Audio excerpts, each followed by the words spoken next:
أعوذ بالله من الشيطان الرجيم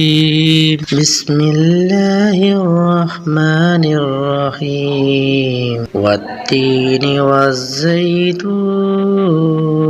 وطور سينين وهذا البلد الأمين لقد خلقنا الإنسان في أحسن تقويم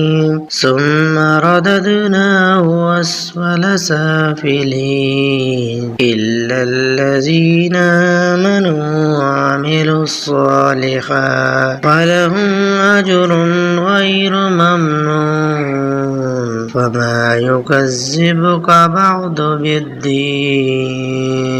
أليس الله بأحكم الحاكمين صدق الله العظيم.